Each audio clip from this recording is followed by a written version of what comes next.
Dicen que los grandes imperios no caen por grandes batallas, sino por el eco de las pequeñas verdades que ignoraron. Un millonario arrogante retó a la joven invisible que limpiaba su oficina a hacer lo imposible. Lo que ella hizo en silencio no solo lo arregló todo, sino que lo destruyó por completo. Bienvenidos a Cuentos de Conquista. ¿Alguna vez has sentido que nadie ve tu verdadero valor? Dinos desde qué ciudad nos escuchas, porque esta historia te demostrará que el talento no entiende de apariencias. Leopoldo Gascón era un hombre que no coleccionaba arte, coleccionaba victorias. Su imperio, un gigante de acero y cristal forjado en la especulación inmobiliaria más despiadada de Madrid, era solo el campo de batalla. Su verdadera sala de trofeos, su monumento al ego, era la Fundación Gascón. Allí, su última conquista, su obsesión personal, era el escriba de la reina, un autómata del siglo XVIII, una maravilla mecánica de latón y acero diseñada para escribir un poema perfecto. Pero el escriba estaba mudo. Su mecanismo, un universo en miniatura, se negaba a moverse. Un silencio que a Leopoldo le costaba millones en reputación y orgullo cada día que pasaba, un silencio que se estaba volviendo ensordecedor. Por la gélida sala de exhibición, un espacio tan estéril como el corazón de su dueño, habían desfilado los nombres más ilustres de la micromecánica mundial. Ingenieros de Zúrich con sus escáneres láser, relojeros de Ginebra con sus microcámaras, expertos en robótica de Tokio con sus diagnósticos computarizados. Todos se inclinaban sobre la delicada maquinaria, pronunciando sentencias grandilocuentes. «Es el muelle principal», pontificaba uno. «El sistema de levas está desincronizado por la humedad», declaraba otro. Escuchaban el gran silencio de la máquina, pero eran completamente sordos a su verdadero lamento. Un levísimo, casi imperceptible clic anómalo, un susurro metálico que se producía cuando intentaban darle cuerda. Un sonido minúsculo, el eco de un corazón roto. Invisible para todos ellos, como un fantasma en su propio lugar de trabajo, se movía Clara Valdés. Su uniforme gris de archivista junior era un manto de invisibilidad. Su trabajo consistía en catalogar los volúmenes de la vasta biblioteca y ocasionalmente limpiar el polvo de las vitrinas. Nadie la veía. Para Leopoldo y su corte de eminencias, ella era menos que un mueble. Pero Clara, a diferencia de ellos, sabía observar. Veía la frustración en sus rostros, veía cómo sus métodos, brutales y modernos, trataban al autómata no como una obra de arte, sino como un problema de ingeniería que se resistía a su lógica. Y sobre todo, ella sí escuchaba. Escuchaba ese diminuto clic, y en su mente no era un sonido, era un lenguaje. Era el lamento de un solo diente de un engranaje no más grande que una cabeza de alfiler, rozando contra una platina que no le correspondía. Era el sonido de la soledad, de una pieza que había perdido su lugar en el universo. Mientras los grandes hombres se preparaban para admitir su fracaso, el eco de ese pequeño engranaje roto resonaba en la mente de Clara no como un fallo, sino como un grito de auxilio.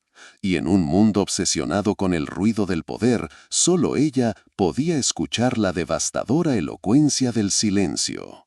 El tiempo, para Leopoldo Gascón, era una moneda de cambio, y cada tic-tac del reloj era una fortuna que se le escapaba de las manos. El fracaso de sus expertos no era un secreto, era un rumor que se esparcía como una plaga por los círculos financieros de Europa. Sus rivales, depredadores con sonrisas de hiena, esperaban hambrientos el festín de su humillación. Para silenciar las dudas y reafirmar su poder absoluto, Leopoldo hizo lo único que sabía hacer: dobló la apuesta. Anunció la Noche del Ingenio, una fastuosa gala benéfica en la Fundación. La invitación, impresa en papel verjurado con tinta de oro, no dejaba lugar a dudas. Ante la élite económica y cultural del continente, el escriba de la reina sería desvelado, funcional y perfecto. La fecha era inamovible, una pistola cargada y amartillada en la sien de su equipo técnico. En las semanas previas al evento, la atmósfera en la fundación, normalmente gélida y controlada, se volvió irrespirable. La arrogancia de Leopoldo, una corriente subterránea que todos habían aprendido a navegar, se convirtió en un maremoto de furia. La presión transformó el monumento a su ego en una cámara de tortura psicológica. Sus gritos, afilados como cuchillos, resonaban en los pasillos de mármol. «¡No quiero excusas! ¡Quiero milagros!». «Inútiles», rugió a un ingeniero suizo que osó sugerir que necesitaban más tiempo. «Les pago fortunas para que resuelvan problemas, no para que me los describan». Despidió a un asistente por traerle un café 1 grado por debajo de la temperatura que le gustaba. Un espectáculo macabro para aterrorizar al resto. Para Leopoldo, el escriba había dejado de ser una obra de arte. Se había convertido en un símbolo. Era la prueba tangible de que no existía nada en el mundo, ni siquiera las leyes de la física del siglo XVIII, que su voluntad y su chequera no pudieran doblegar. Clara observaba la tormenta desde la calma forzada de su archivo, un pequeño refugio de papel y silencio. Escuchaba los portazos que sacudían el edificio, veía a hombres curtidos, líderes en su campo, salir de la oficina de Leopoldo con el rostro pálido y la mirada vacía. Veía cómo su desesperación se traducía en brutalidad hacia la máquina, forzando los delicados mecanismos, ignorando su fragilidad con la misma displicencia con la que Leopoldo ignoraba su humanidad. Una tarde, a través de una puerta entreabierta, vio a Leopoldo solo, de pie frente a la vitrina del autómata. No lo miraba con admiración, sino con una rabia posesiva, como un rey a un vasallo rebelde. Su reflejo en el cristal se superponía a la pequeña figura del escriba, y por un instante parecieron 2 monarcas de reinos opuestos. Uno de oro y furia, el otro de silencio y olvido. En ese momento, Clara comprendió la verdad devastadora de la situación. La gala no era para celebrar al escriba, era para celebrar a Leopoldo Gascón. La máquina era solo el accesorio, el trofeo de caza que colgaría en la pared de su legado. El día de la gala llegó como una sentencia de muerte. El sol de la tarde, indiferente al drama humano, se filtraba por los inmensos ventanales de la fundación, iluminando sin piedad el pánico silencioso que se había apoderado del equipo técnico. Apenas unas horas antes de que llegaran los primeros invitados, el último de los expertos, un afamado maestro orólogo traído de la Selva Negra, salió de la sala de restauración. Sus hombros, antes erguidos con la confianza de un genio, estaban caídos. Su rostro, normalmente jovial, era una máscara de ceniza. Se acercó a Leopoldo, que esperaba como un buitre en su nido de acero y cristal, su paciencia reducida a un hilo incandescente. «Señor Gascón», musitó el hombre, su voz apenas un susurro de derrota, «es imposible. La tecnología para forjar esa aleación, la sensibilidad para calibrar este mecanismo, se perdió hace siglos. Cualquier intento adicional, cualquier fuerza bruta, podría destruirlo para siempre». La rabia de Leopoldo fue una implosión. El color huyó de su rostro, dejando tras de sí una palidez de mármol. El aire a su alrededor pareció congelarse. Por un instante, el silencio en la sala fue absoluto, preñado de una violencia a punto de desatarse. Y entonces su mirada barrió la estancia, buscando un objetivo, un pararrayo para la tormenta que se gestaba en su interior. Se posó en Clara. Ella estaba de pie, cerca de la vitrina, su mirada fija no en los hombres derrotados, sino en el autómata. una expresión de profunda y silenciosa compasión en su rostro. La visión de su calma, de su aparente insignificancia en medio de su catástrofe personal, fue la chispa que incendió la pólvora. «¿Y tú qué miras?», espetó, su voz un látigo de hielo que cortó el aire. Todas las cabezas se giraron hacia ella, convirtiéndola en el centro de un circo de humillación. «Tú, la chica del polvo, la sombra que limpia mis victorias. ¿Acaso crees que tú, que apenas puedes manejar un plumero, tienes alguna idea de lo que estos maestros no pudieron descifrar?» Caminó hacia ella, su cuerpo irradiando un desprecio tan denso que era casi palpable. Los primeros invitados, magnates y aristócratas, comenzaban a llegar, deteniéndose en seco para observar el macabro espectáculo.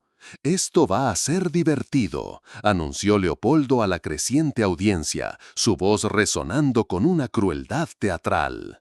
«Te haré una oferta, niña, delante de todos estos testigos. Pagaré 1.000.000 de euros al que arregle esta chatarra. ¿Te atreves? Quiero ver si tu compasión de sirvienta puede lograr lo que la ciencia no pudo». Las risas contenidas se convirtieron en carcajadas abiertas, un sonido feo y metálico que rebotaba en el mármol. Clara, atrapada en el centro de todas las miradas, sintió el calor de la vergüenza quemándole las mejillas. Pero entonces algo cambió. Levantó la vista y miró directamente a los ojos de Leopoldo, y en su mirada ya no había miedo. Había una serenidad de acero, una calma forjada en un conocimiento que nadie en esa sala podía comprender. Dejó el paño de limpiar que sostenía sobre una mesa cercana, un gesto simple pero cargado de una finalidad irrevocable. Y con una voz clara y firme que silenció todas las risas y resonó en el silencio expectante, dijo una sola palabra que sellaría el destino de todos los presentes: «Acepto». Mientras el murmullo de asombro y burla llenaba la sala como una marea venenosa, la mente de Clara viajó lejos de allí, escapando de la fría opulencia de la Fundación Gascón. Se transportó a un pequeño taller inundado por la luz lechosa de los Alpes, en un rincón olvidado de la Chaux de Fonds, Suiza. El aire no olía a los caros perfumes de la gala, sino a aceite de reloj, a latón pulido y al aroma reconfortante del polvo de madera vieja. Allí se vio a sí misma, una niña de 7 años, con las manos perpetuamente manchadas de grasa, sentada a los pies de su abuelo Jean-Pierre Valdés. Él era un hombre cuyos ojos contenían la paciencia de generaciones enteras de maestros orólogos, un hombre que medía el tiempo no en segundos, sino en la lenta danza de los planetas. Su abuelo no le enseñó a leer en libros de papel, sino en los mecanismos de relojes y autómatas antiguos. «Cada rueda es una palabra, Clara», le decía con su voz grave y suave, como el tic-tac de un reloj de péndulo. «Cada espiral es una frase, y todos juntos cuentan la historia más antigua de todas, la historia del tiempo». Fue él quien le habló por primera vez de El escriba de la reina, no como una pieza de colección o un activo financiero, sino como una vieja y caprichosa amiga. «Yo fui el último en darle voz hace 50 años en un palacio de Viena», le confesó una vez, mostrándole un cuaderno de cuero agrietado lleno de bocetos y anotaciones, escritas con una caligrafía que era una obra de arte en sí misma. Algún día se volverá a quedar en silencio, y el mundo, con todas sus máquinas nuevas y ruidosas, necesitará a alguien que recuerde su lenguaje secreto. El día antes de morir, Jean-Pierre no le dejó a Clara ni joyas ni dinero. Su herencia fue algo infinitamente más valiosa. Le entregó una pequeña bolsa de herramientas de cuero desgastado, suave como la seda por el uso de incontables manos. No eran herramientas comunes. Cada una había sido forjada a mano por un antepasado Valdés para una tarea específica e imposible. Un destornillador no más grueso que una aguja de coser, unas pinzas con la punta de marfil para no dejar la más mínima marca en el metal bruñido, un bruñidor de ágata para pulir los pivotes hasta convertirlos en espejos. «Esto no es acero y madera, Clara», le dijo, poniendo la bolsa en sus pequeñas manos. «Es nuestra memoria. Es tu legado. Prométeme que lo cuidarás». De vuelta en el presente, atrapada en la jaula de oro del desprecio de Leopoldo, Clara sintió el peso familiar de esa bolsa en el bolsillo interior de su uniforme gris. No había sido un capricho haberla traído ese día. Era un ritual silencioso, un ancla a su verdadera identidad. Cada mañana, al salir de su modesto apartamento, la tocaba para recordar quién era más allá de la chica del polvo. Mientras Leopoldo la miraba con una sonrisa de superioridad, convencido de su inminente victoria, Clara supo que su abuelo tenía razón. El escriba estaba en silencio otra vez, y el mundo, sin saberlo, la necesitaba.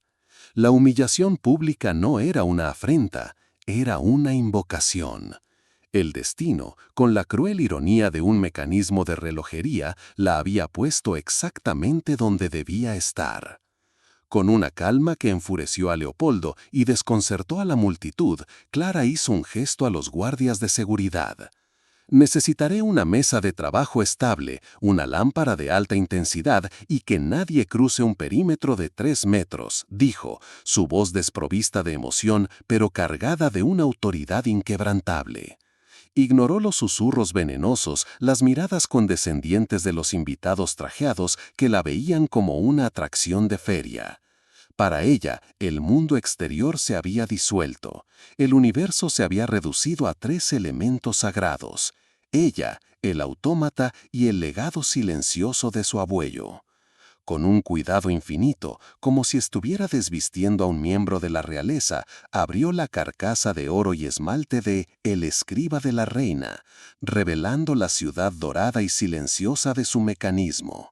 Los expertos, agrupados a una distancia prudencial como un coro griego que espera la tragedia, observaban cada uno de sus movimientos, sus rostros una mezcla de escepticismo y orgullo herido, listos para señalar el primer inevitable error. Pero no hubo errores. Clara no tocó nada al principio. Durante casi 20 minutos simplemente observó, su cabeza inclinada, escuchando no con sus oídos, sino con una intuición cultivada durante años. Era como si estuviera en comunión con el alma de la máquina. Luego, con un movimiento deliberado, sacó la bolsa de cuero. El sonido de las herramientas antiguas, al ser colocadas sobre un paño de tercielo negro, fue el único que se atrevió a romper el silencio sepulcral de la vasta sala. Eligió una sonda de latón delgada como un cabello y con un toque que era más una caricia que una manipulación, comenzó a seguir las intrincadas rutas del mecanismo. Su proceso era un ballet de precisión metódica. Mientras los ingenieros habían usado la fuerza, tratando de mover palancas y forzar engranajes como si fueran los motores de un camión, Clara buscaba el punto de menor resistencia, la causa de la discordia. Seguía el flujo de energía potencial a través del tren de ruedas, desde el muelle principal en el barrilete hasta el escape, y entonces se detuvo. Su sonda se posó en el tambor de programación, el cilindro de latón cubierto de miles de diminutos pines que constituían la memoria del autómata, la fuente de su poesía. «El problema está aquí», dijo en voz baja, pero su voz se proyectó con la claridad de una campana. Señaló un lugar específico, un rincón oscuro del mecanismo que los escáneres habían despreciado por considerarlo estructuralmente insignificante. «No es el muelle, no son las levas, es esto». Usando unas pinzas de punta finísima, extrajo una pieza tan minúscula que era casi invisible a simple vista. Un engranaje satélite de no más de 10 dientes, uno de los cuales, al examinarlo bajo la lupa, mostraba una fractura capilar. Los escáneres no pudieron verlo porque la fisura es interna, una fatiga del material, explicó, como si le hablara al propio autómata. Y su análisis metalúrgico fue erróneo. No es acero, ni latón, ni bronce convencional. Es una aleación de bronce y berilio, utilizada en el siglo XVIII por su excepcional resistencia a la fatiga del metal. Pero tiene un secreto. Con el tiempo, sin el tratamiento térmico adecuado, se vuelve quebradiza como el cristal. El maestro orólogo alemán palideció visiblemente. Habían estado buscando un fallo de diseño en sus planos, no una herida infligida por el tiempo en el alma del metal. Uno de los ingenieros de Zúrich, un hombre cuyo ego era tan afilado como sus caros trajes, dio un paso al frente, ofendido por la simplicidad de la revelación. ¿Y qué? Es solo un engranaje. Podemos imprimir uno nuevo en 3D en 10 minutos con una aleación superior. De hecho, lo intentamos con una pieza de titanio, pero no encajaba por alguna razón. Su tono era despectivo, un intento patético de recuperar el control del relato, de reducir el descubrimiento de Clara a una mera nota a pie de página en su propio y fallido informe. Clara levantó la vista de su trabajo por primera vez, y su mirada no era la de una archivista tímida, sino la de una maestra. Sus ojos, antes velados por la humildad, ahora ardían con la lumbre de una convicción inquebrantable. «Por eso fracasaron», dijo ella, su voz sin una pizca de arrogancia, sino con el peso de una verdad fundamental. «Ustedes ven una máquina, yo veo un organismo. Cada pieza de este autómata fue creada a mano para trabajar en perfecta armonía con las demás. Este escriba tiene casi 300 años. Sus componentes se han desgastado juntos, han envejecido juntos, han aprendido a bailar en la misma y delicada coreografía.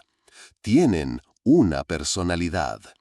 Hizo una pausa, permitiendo que sus palabras, tan ajenas al lenguaje frío de la ingeniería, se asentaran en la mente de los presentes.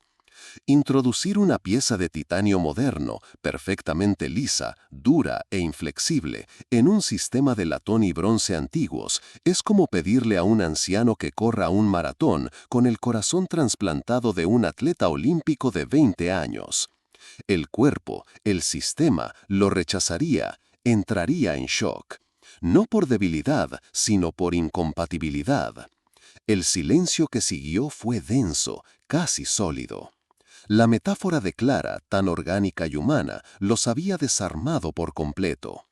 Había traducido un problema de física y metalurgia a un lenguaje que hasta el más arrogante de ellos podía entender, el lenguaje de la vida. «¿Te das cuenta de lo que has hecho?», le susurró el maestro orólogo alemán a uno de sus colegas. «Hemos estado tratando de imponer nuestra voluntad sobre la máquina. Ella está intentando escuchar lo que necesita».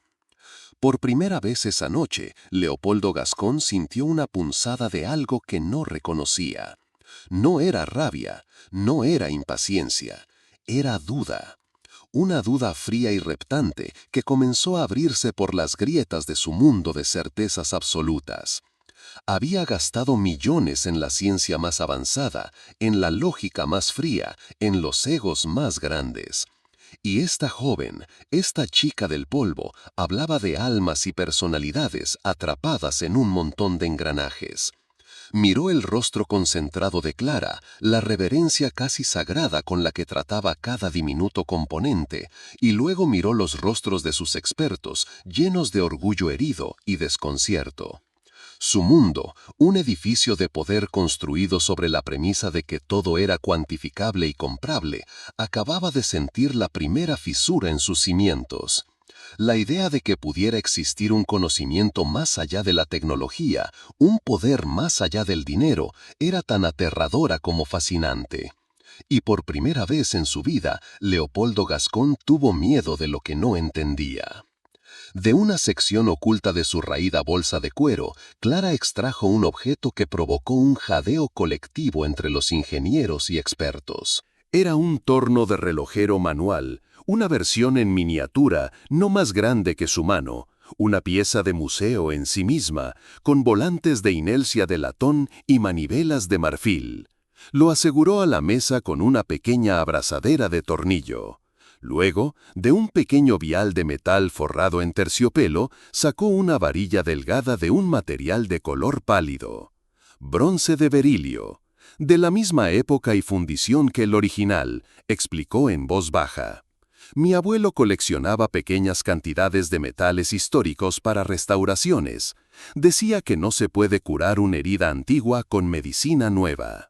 Lo que siguió no fue un trabajo de reparación, fue un acto de creación artística, una resurrección. Con una mano giraba la manivela del torno a una velocidad constante y rítmica, haciendo girar la varilla de metal con una precisión hipnótica. Con la otra manejaba una herramienta de corte con punta de diamante, un buril afilado por su bisabuelo un siglo antes. No había mediciones digitales, ni guías láser, ni pantallas de ordenador. Todo se basaba en el tacto, la presión y el sonido. Su cuerpo y la herramienta se habían convertido en una extensión del uno del otro. Los ojos de Clara estaban fijos en el punto de contacto, su cuerpo inmóvil en una burbuja de concentración absoluta. Lentamente, viruta a viruta, cada una más fina que un cabello, comenzó a dar forma al metal. Primero el diámetro exterior, luego el agujero central, utilizando una broca que parecía un suspiro de acero. La parte más difícil, la que había sido declarada imposible, fue tallar los 10 minúsculos dientes. Para ello, usó una fresa que accionaba con un arco de crin de caballo, la misma técnica utilizada por los maestros del siglo XVIII. Cada diente era tallado individualmente, no por medición, sino por comparación directa con el engranaje original que descansaba a su lado como un pariente enfermo. El único sonido en la vasta y opulenta sala era el suave zumbido del torno y el casi inaudible chirrido del metal al ser cortado con una precisión de micras. Era una sinfonía íntima, una danza silenciosa entre la mano humana y la materia inerte. Los expertos, que dependían de máquinas CNC que costaban cientos de miles de euros y que no habían logrado nada, observaban con la boca abierta cómo creaba una pieza de perfecta complejidad con herramientas que parecían reliquias de un mundo olvidado. No estaba simplemente fabricando una pieza de repuesto, estaba insuflando vida a un trozo de metal, dándole la misma historia, la misma imperfección perfecta, la misma alma. Ante los ojos de todos, estaba resucitando una pequeña parte del siglo XVIII en el corazón de un siglo XXI que la había olvidado. La mandíbula de Leopoldo se había desencajado completamente, su arrogancia reemplazada por un pánico absoluto al darse cuenta de que estaba presenciando una forma de magia que su dinero jamás podría comprar. Una vez que el nuevo engranaje estuvo terminado, Clara lo pulió con una pasta finísima de polvo de diamante y lo limpió con esencia de saúco, un método tradicional para eliminar cualquier residuo microscópico sin dejar una película grasa que pudiera atraer el polvo. La pieza brillaba bajo la luz de la lámpara, idéntica a su hermana rota, pero entera, vibrante de un potencial que llevaba décadas dormido. El proceso de reensamblaje fue aún más tenso y silencioso que el de la fabricación. La sala de la fundación, diseñada para cócteles y conversaciones superficiales, se había transformado en un quirófano. Estaba ahora abarrotada. Los invitados a la gala, atraídos por el drama insólito que se desarrollaba, habían formado un círculo tenso y silencioso alrededor de la mesa de trabajo. Nadie hablaba.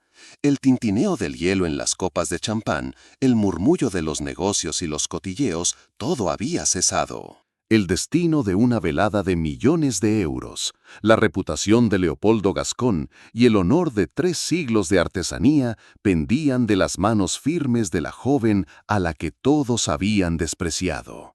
Con la misma delicadeza de un cirujano suturando un nervio óptico, Clara usó sus pinzas de marfil para colocar el diminuto engranaje en su eje, en el corazón del tambor de memoria del autómata. El clic que hizo al encajar no fue el sonido metálico y anómalo de antes, el sonido de la discordia. Fue un suspiro suave, orgánico, casi inaudible. el suspiro de latón de una pieza que, después de un largo exilio, finalmente vuelve a casa. La sala entera contuvo la respiración, como si hubieran escuchado colectivamente ese pequeño sonido de armonía restaurada. Con movimientos fluidos y seguros, una memoria muscular heredada de su abuelo volvió a colocar las platinas, los puentes y los minúsculos tornillos de acero a su lado, cada uno en su lugar exacto. Su trabajo era tan absorbente, su concentración tan absoluta, que parecía completamente ajena a los 200 pares de ojos fijos en ella, a la presión aplastante de la expectativa. Finalmente, con el mecanismo completamente montado, una ciudad de oro que ahora latía con una promesa silenciosa cerró la carcasa dorada del autómata. Un suspiro colectivo, esta vez audible, recorrió la multitud. Clara se levantó y miró la pequeña figura del escriba, ahora completo y sereno. Luego recogió la ornamentada llave de cuerda de latón. A través de la multitud, sus ojos se encontraron con los de Leopoldo. En su rostro ya no había burla, solo una ansiedad desnuda y desesperada que lo hacía parecer pequeño y frágil.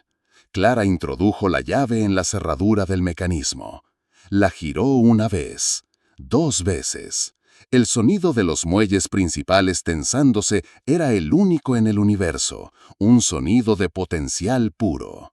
Sus dedos se detuvieron. La máquina estaba cargada. El poema esperaba. La sala entera contuvo la respiración, al borde del milagro o del desastre. Clara retiró la llave.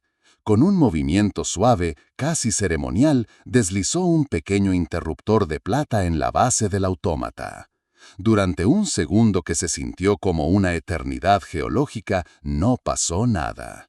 Un murmullo de decepción comenzó a formarse en la multitud, y una mueca de cruel y anticipada satisfacción se dibujó en el rostro de Leopoldo. Pero entonces, un zumbido bajo, complejo y armónico, como el de 1000 insectos de oro despertando, emanó del interior de la máquina. Comenzó el milagro. Con una fluidez que desafiaba sus 3 siglos de existencia, el pequeño escriba cobró vida. Su cabeza se inclinó, su brazo derecho se movió con una gracia inhumana para tomar la pluma de su tintero. El brazo izquierdo, con una precisión asombrosa, colocó una pequeña hoja de papel de lino sobre el atril. El mecanismo se movía, sin un solo tirón, sin un solo sonido anómalo. El odioso clic había desaparecido, reemplazado por un susurro continuo. No era el ruido de una máquina, era la respiración de una obra de arte. Era una sinfonía mecánica perfecta. La punta de la pluma se posó sobre el papel y empezó a escribir.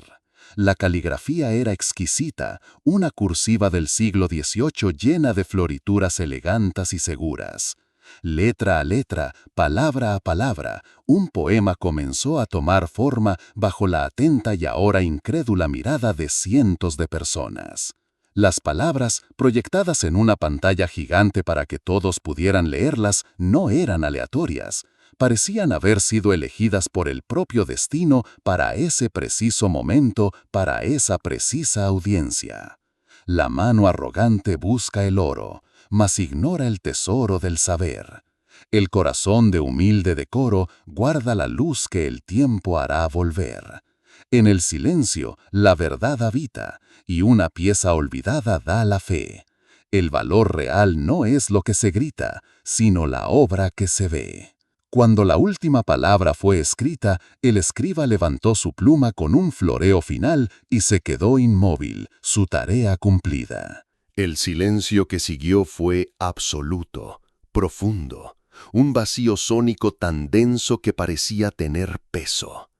Nadie aplaudió, nadie se movió. Estaban paralizados, testigos no de una proeza técnica, sino de un acto de justicia poética tan afilado y devastador que les había robado el aliento. Todas las miradas se volvieron hacia Leopoldo Gascón.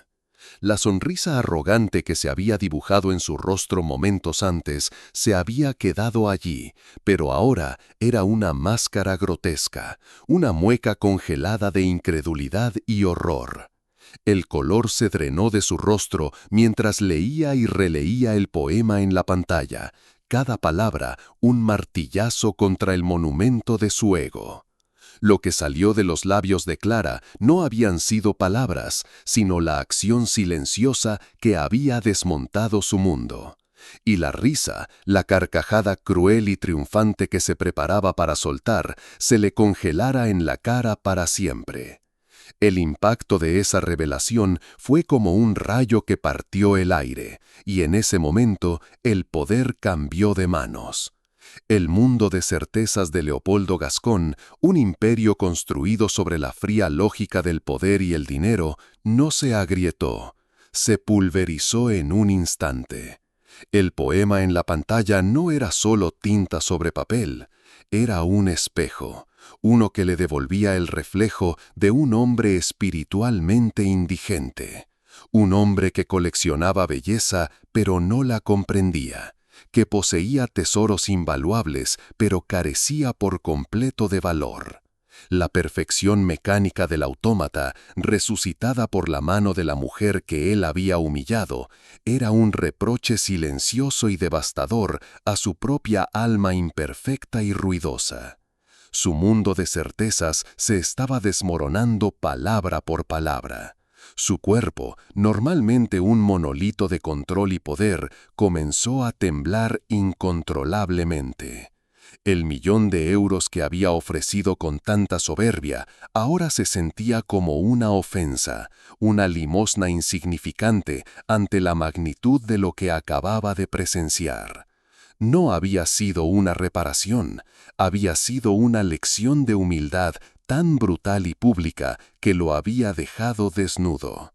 Ignorando a la multitud petrificada, caminó como un sonámbulo hacia la mesa de trabajo, sus pasos pesados resonando en el silencio sepulcral.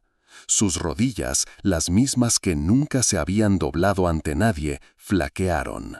Y ante el asombro colectivo de la élite europea, el titán de las finanzas, el hombre que hacía temblar a los consejos de administración con una sola mirada, cayó literalmente de rodillas en el suelo. Apoyó las manos en la mesa, su cabeza agachada, y un sollozo seco y desgarrador, el sonido de un imperio interior derrumbándose, escapó de su garganta. ¿Cómo?, susurró, su voz rota, una pregunta dirigida no a Clara, sino al universo que acababa de darle la espalda. ¿Cómo? ¿Es posible? Levantó la vista hacia ella y en sus ojos ya no había arrogancia, solo una confusión abismal, la de un hombre que se ha perdido en el laberinto de su propia vida. «He pasado mi vida entera acumulando cosas», dijo, las palabras saliendo a borbotones torpes y desnudas.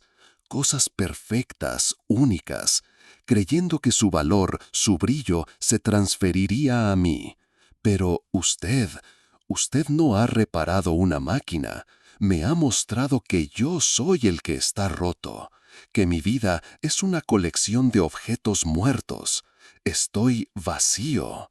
Se quedó allí, arrodillado, una figura patética en su traje de miles de euros, despojado de toda su armadura por el talento silencioso de una joven a la que había intentado destruir por puro capricho.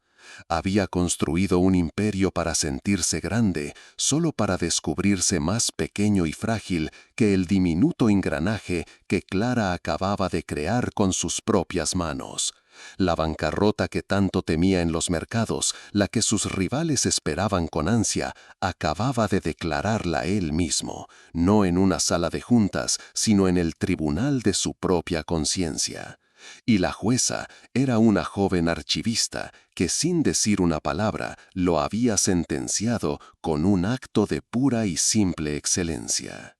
Tras un largo momento de silencio, roto solo por su respiración entrecortada, Leopoldo se puso lentamente en pie, sus movimientos torpes como los de un hombre que vuelve a aprender a caminar. Su rostro estaba surcado por las huellas de las lágrimas, pero su mirada había cambiado. La confusión había sido reemplazada por una extraña y frágil claridad, la de quien ha visto el fondo del abismo y ha sobrevivido. Se dirigió a su asistente personal, que lo miraba con una mezcla de pánico y asombro. «Prepara la transferencia. No 1 millón, 10 millones de euros a nombre de la señorita Valdés», ordenó, su voz aún temblorosa pero firme. Se volvió hacia Clara. Ella no lo miraba con triunfo ni con desprecio. Lo observaba con una calma compasiva, que, de alguna manera, era más devastadora que cualquier acusación. «Pero eso no es suficiente», continuó Leopoldo, negando con la cabeza como para despejar los escombros de su antigua vida. Darle dinero sería cometer el mismo error de siempre, creer que todo se puede comprar. Lo que usted tiene, este conocimiento que vive en sus manos, este respeto por la historia, esta alma, eso no tiene precio. Mi dinero es inútil ante eso. Respiró hondo, y frente a toda la élite de Madrid, que ahora lo miraba no como a un titán, sino como a un hombre roto, hizo la propuesta más importante de su vida. «No quiero que sea mi empleada. No quiero que sea una consultora a la que pueda llamar y despedir. Quiero que dirija esto», dijo, abarcando con un gesto la totalidad de la fundación, su frío monumento al ego. «Quiero que se haga cargo de la Fundación Gascón, no como directora ejecutiva, no como una empleada más en mi imperio. Quiero que sea su custodia, que transforme este mausoleo de mis victorias en lo que debería haber sido siempre, un santuario, un lugar donde el arte se preserve, se entienda y se enseñe, un lugar donde personas como usted sean las maestras, y personas como yo». Su voz se quebró por un instante, los humildes aprendices. La oferta dejó a la multitud sin aliento. El impacto de esa revelación fue como un segundo rayo en la misma noche. Renunciar al control de su más preciado símbolo de estatus era un acto de capitulación total, pero también de profunda y desesperada redención. «Por favor», suplicó Leopoldo, su voz despojada de toda soberbia, dirigiéndose únicamente a Clara como si nadie más existiera en la sala. «Enséñeme a ver lo que usted ve. No me pague con dinero el error que cometí. Permítame pagar mi deuda ayudándole a construir algo de valor real. Ayúdeme a reconstruir un propósito a partir de las ruinas de mi ego». No era una oferta de trabajo, era una petición de salvación. Era el reconocimiento de que la verdadera riqueza no estaba en los objetos que poseía, sino en la sabiduría que ella, la chica invisible, guardaba en sus manos. 6 meses después, la Fundación Gascón era irreconocible. Las frías y silenciosas salas de exhibición, antes tumbas de cristal para objetos muertos, se habían transformado en talleres vibrantes y luminosos. El sonido del metal siendo pulido, la madera siendo tallada y las suaves conversaciones entre maestros y aprendices habían reemplazado el silencio opresivo de antes. Bajo la dirección de Clara Valdés, la fundación había renacido como el Centro Valdés Gascón para la preservación de las artes mecánicas, un referente mundial no por el valor de su colección, sino por el conocimiento que en ella se generaba. La historia de la Noche del Ingenio se había convertido en una leyenda, un cuento moderno sobre la arrogancia y la redención. La mujer invisible había enseñado al millonario que la verdadera riqueza no se encuentra en lo que acumulas, sino en lo que es capaz de crear y preservar. Y el millonario había aprendido que el poder real no viene de la capacidad de controlar a otros, sino de la humildad de aprender de ellos. La última escena no tiene lugar en una gala ostentosa, sino en un pequeño y modesto taller en el corazón de la fundación. La luz del sol entra a raudales, iluminando partículas de polvo que danzan en el aire. Clara, ahora vestida con un guardapolvo de trabajo manchado de aceite y serrín, se inclina sobre un complejo planetario del siglo XIX. A su lado, con una concentración absoluta y torpe, un hombre mayor lija con cuidado una pequeña pieza de latón. Es Leopoldo Gascón. Su traje caro ha sido reemplazado por ropa de trabajo, y sus manos, antes acostumbradas a firmar cheques de millones de euros, ahora aprenden con dificultad el lenguaje del tacto, la paciencia y la imperfección. Un poco más suave en el borde izquierdo, Leo, dice Clara con una sonrisa amable, sin levantar la vista. Recuerda lo que decía mi abuelo. No estamos forzando la pieza a encajar en nuestro mundo, la estamos invitando a volver al suyo. Leopoldo asiente, una expresión de paz en su rostro que nadie le había visto jamás. Invitar, no forzar, repite en voz baja, como un mantra. Me llevará toda la vida a aprender esa lección. Habían demostrado que nunca es demasiado tarde para cambiar y que las segundas oportunidades no son solo para las máquinas antiguas, sino también para los hombres. Juntos no estaban simplemente restaurando objetos, estaban reconstruyendo un futuro donde la sabiduría se valora por encima de la riqueza y donde la verdadera posesión no es tener algo, sino entenderlo. Porque al final, la historia más poderosa no es sobre imperios de cristal y acero, sino sobre el momento en que un corazón roto, ya sea de metal o de carne y hueso, vuelve a encontrar su lugar en el universo. ¿Y qué te pareció esta historia de humildad y redención? ¿Crees que el perdón puede sanar incluso las heridas más profundas del orgullo? Déjanos tu opinión en los comentarios. Y si crees que ya lo has visto todo, espera a conocer el caso de un juez que intentó humillar a una señora sencilla, pero terminó recibiendo la mayor lección de su vida. No olvides suscribirte y dejar tu like, no te lo puedes perder. Gracias por ver Lecciones de Orgullo.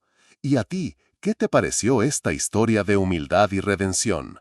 ¿Crees que el perdón puede sanar incluso las heridas más profundas del orgullo? Nos encantaría conocer tu opinión en los comentarios. No olviden suscribirse a Lecciones de Orgullo y activar las notificaciones para no perderse ninguna de nuestras historias. Y si crees que ya lo has visto todo, espera a conocer el caso de un juez que intentó humillar a una señora sencilla, pero terminó recibiendo la mayor lección de su vida. No te lo puedes perder. Gracias por ver Lecciones de Orgullo. ¿Y a ti, qué te pareció esta historia de humildad y redención? ¿Crees que el perdón puede sanar incluso las heridas más profundas del orgullo? Nos encantaría conocer tu opinión en los comentarios. No olviden suscribirse a Lecciones de Orgullo y activar las notificaciones para no perderse ninguna de nuestras historias. Y si crees que ya lo has visto todo, espera a conocer el caso de un juez que intentó humillar a una señora sencilla, pero terminó recibiendo la mayor lección de su vida. No te lo puedes perder. Gracias por ver Lecciones de Orgullo.